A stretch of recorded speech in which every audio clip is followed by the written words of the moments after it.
Hey guys, welcome back to the Corporate Mechanic, a show that features topics on management, leadership, and all other areas concerning the corporate world. So if this is your first time to go to this channel, I do hope that you guys subscribe, click on the notification button, and if you have some comments or if you have some questions about management that you would like to be discussed in this channel, feel free to write that in the comment section. So, today, we'll be talking about a very interesting topic, which is how to manage conflict. Right?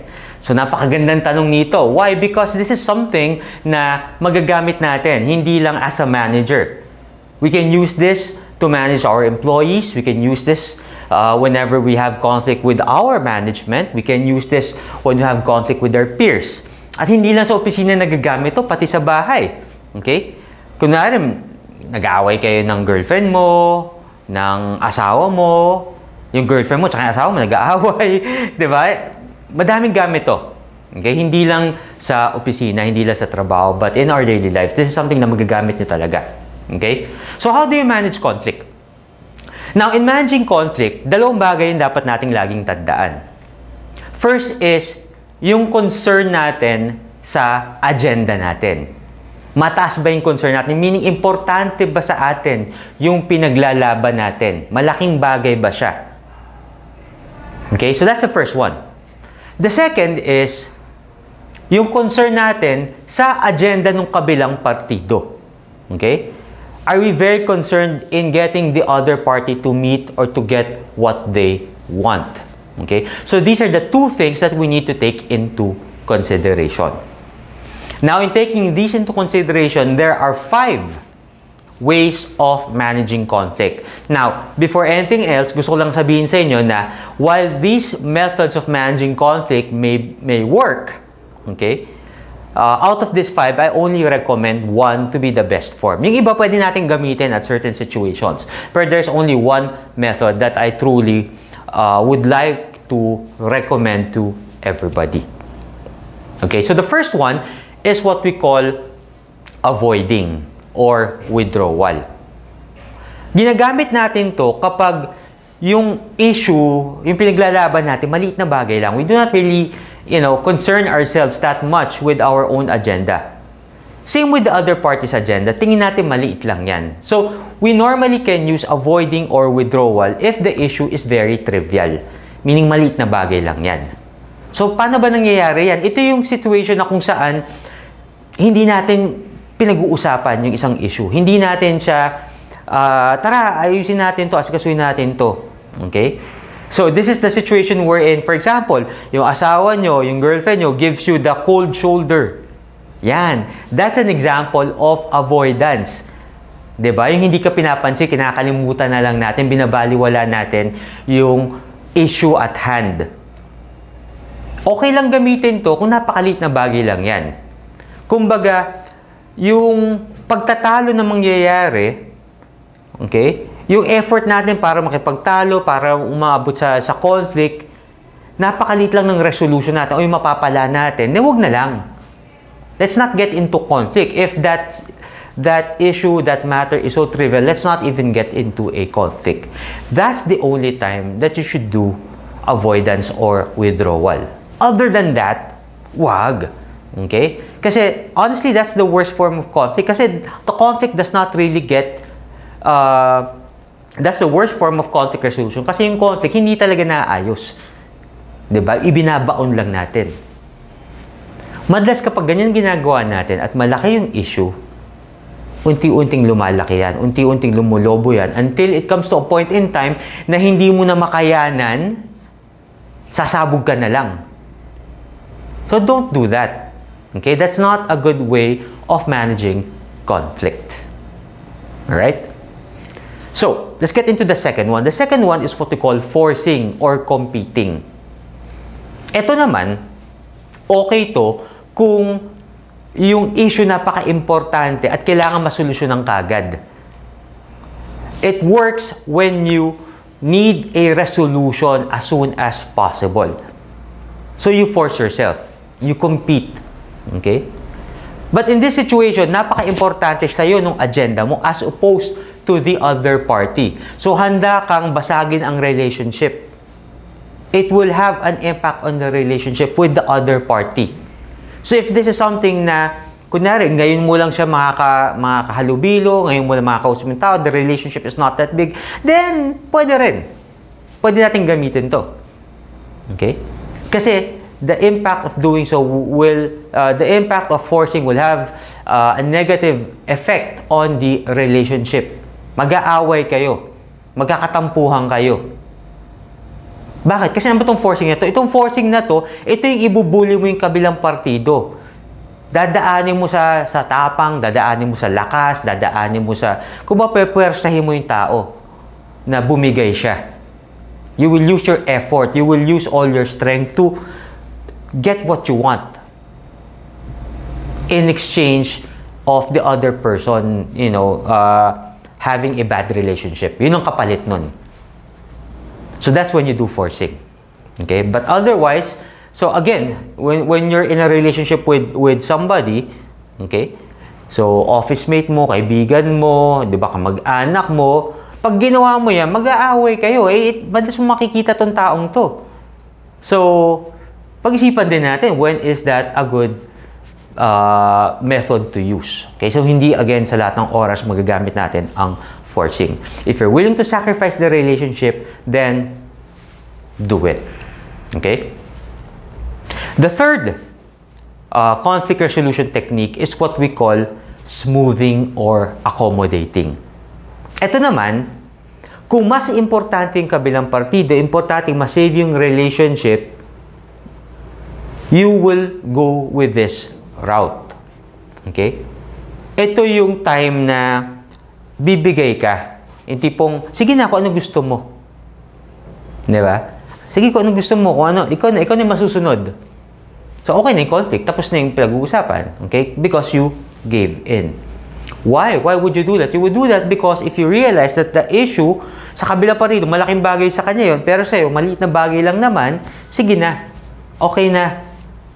Diba? Ito madalas to sa mga mag-asawa. Ito yung ginagamit. Okay? Boys, okay? Kung yung mga misis nyo, medyo may tampo ng konti, huwag na kayong mapagtalo. Okay? Kunyari, gusto niya, i-go large yung in-order niya, sige na, huwag na sabihin tataba ka. Huwag ganon. Diba? Sige na, go na. Kasi importante yung relationship. So, you give in. Okay? Of course, the negative effect of that is sometimes parang feeling mo, ikaw na lang lagi, di ba? Parang bigay ka na lang ng bigay. Paano naman ako? Yan, di ba? May ganyan drama. That's why it's not always a good method as well. Alright?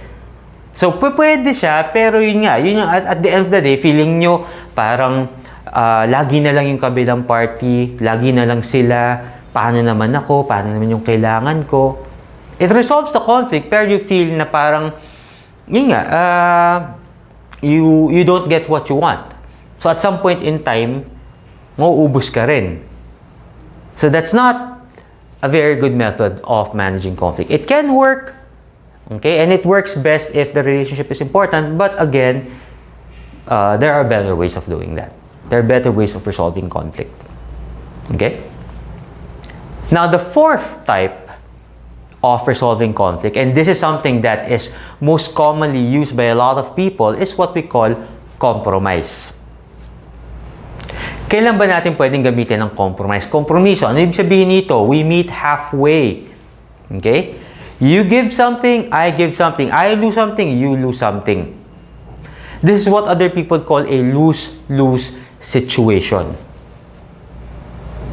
Now, while this may work, okay, it is often best if the situation is not a big deal. Meaning, importante pero hindi siya ganun ka-importante. That I'm not going to force na hindi kailangan makuha ko gusto ko.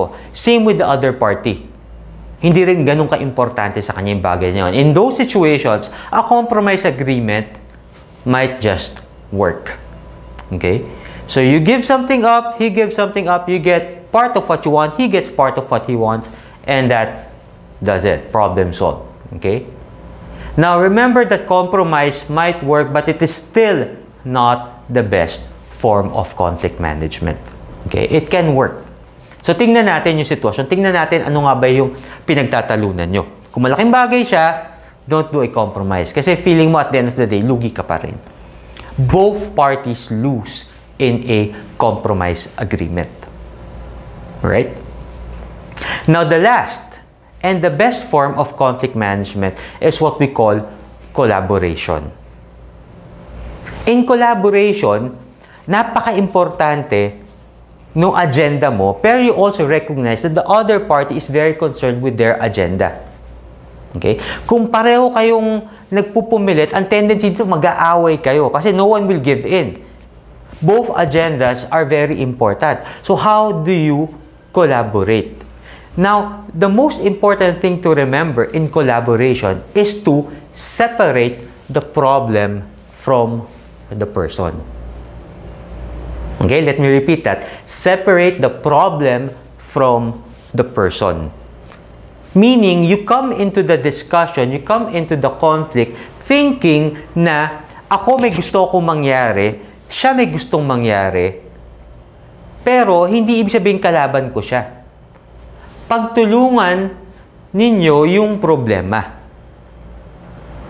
Okay? So, instead of coming into the conflict saying na, ikaw kasi ganyan ang gusto mo, ako ito gusto ko, hindi. Pakita mo na, pareho tayo may gustong mangyari. Ito yung problema. Okay? Pagtulungan natin itong problema. Don't come into the negotiation, don't come into the conflict, the situation wherein it's the other party that you need to beat. Hindi. You're not beating the other party. You're letting the other party help you solve your problem. And in the same way, you are helping the other party solve their problem. So don't look at it as if, eto siya, eto ka, nag-aaway kayo. Hindi. Nandito kayong pareho, magkasama kayo, eto yung problema. Okay? You are both trying to solve that problem. You are both looking into the problem. That's collaboration. Okay? So this works in any level, in any situation. That's why this is the best form of conflict resolution. Be collaborative. Okay? Be collaborative. May gusto yung customer nyo, may gusto kayo. Okay? So how can you both get what you want? So, tulungan kayo. So that means, kunyari, may problema ka sa delivery mo, hindi ka makadeliver on time kasi umabsent yung mga tao mo or nagkasakit or whatnot, basta whatever reason, hindi ka makadeliver. Okay? Yung customer mo naman, may gusto nila na yung delivery mo on time. Okay? So, huwag mo sasabihin na, makaka-deliver kami on time. Hindi naman pala kaya. Nagsisinungaling ka nun. That's bad. So, syempre, siya pagpipilitan niya yung gusto niya. So, come clean. Tell your customer, Mr. Customer, I have a problem. I know you want to get this on time, but I unfortunately cannot deliver because of so and so. Can we, see how we can solve this problem? So, you might come up with an option that both works for you guys. Okay? It could be na pumayag siya partial delivery or pumayag siya na, for example, discounted. Kung kikita ka naman na maayos eh. Siya, medyo problema niya is paano ka babayaran or yung cash flow niya. So, you might come to an agreement, okay, to solve both problems. And that is what collaboration is all about. That is the best form of conflict resolution. Sometimes, in order for collaboration to work, you might need to involve a third party, somebody who is objective, somebody that can, mediate between the two parties. That is a very good method of managing conflict. Okay? So there. So I do hope that you've learned how to manage conflict. What are the different ways of managing conflict? Again, I'd like to emphasize, use collaboration whenever possible. Okay? So yon. So sana may natutunan kayo today. Again, if you want to learn more about different topics in management and leadership, please subscribe to our channel, hit the notification button, leave a comment, especially if you have a question na gusto mong masagot namin dito sa channel na to. Okay? So, thank you guys. See you on our next episode and stay blessed.